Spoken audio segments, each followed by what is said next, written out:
speak out? Yeah. Okay. Today I'm going to be speaking on media ownership, specifically print and newspaper in Canada.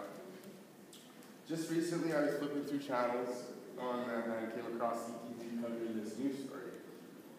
It was about Postmedia buying out Sun Media. I sat down and started to do my research and started digging for cold hard facts. Postmedia Network Canada Corporation is doing a $316 million deal to buy 175 newspapers and digital publications across Canada. The bulk of the deal involves Quebecer Media Incorporated selling to Postmedia the Sun chain of newspapers in Calgary, Edmonton, Toronto, Ottawa, and Winnipeg, along with the London Free Press. So why is this happening? Well, let's take a look. Here's a graph presenting the Quebecers' bulk of revenue. This is actually up until 2011. And if we look here, those, I'm colorblind, but I think it's pink or brown. That is the print sales for the Quebecer. And you can see that where it stops is in the year 2006. So the bulk of the revenue is print, and when it stopped, this landed to the company in hot water economically. So what does this mean? This would mean that Canada's newspapers will be controlled by fewer hands. Two competing newspapers in the same city will be owned by the same company.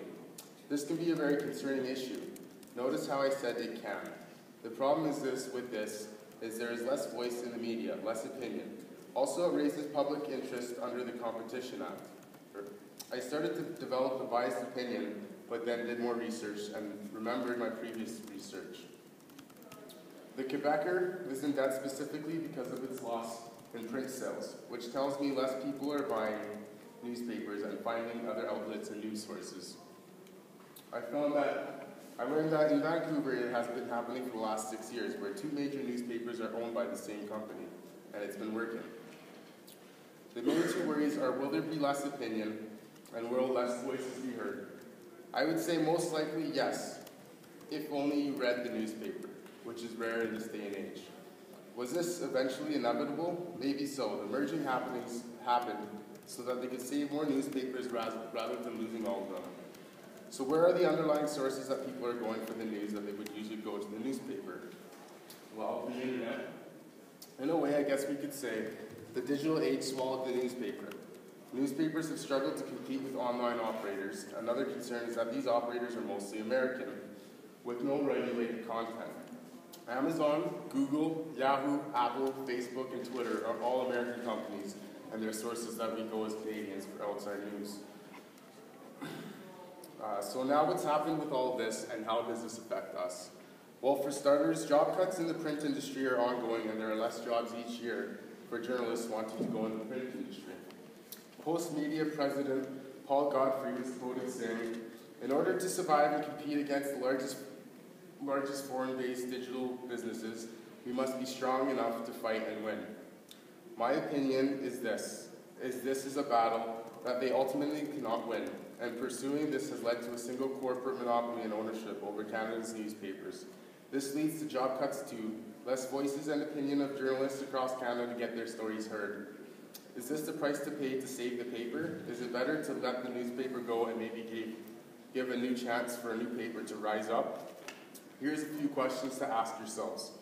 If newspapers across Canada have no competition, will it affect the content for the worse or for the better? As students first going into the industry, will it affect what we can write and where we can work? So that brings us to employment. It seems already the first semester that we are being told what words to use and not use. Can this apply to a situation where the company that you work for has the power to apply the same restrictions? In the end, the numbers show. People are buying less and less newspapers, period. People seek other sources for news today, and therefore the actual print newspaper impacts less of the community, but at a local level, it'll probably always be there. But this is where the economy has taken us. It is an age where massive money-oriented corporations are starting to have control over mass media outlets, where the money is just as important as the news is to survive. As journalists, we should be able to be aware and have balance. That's it.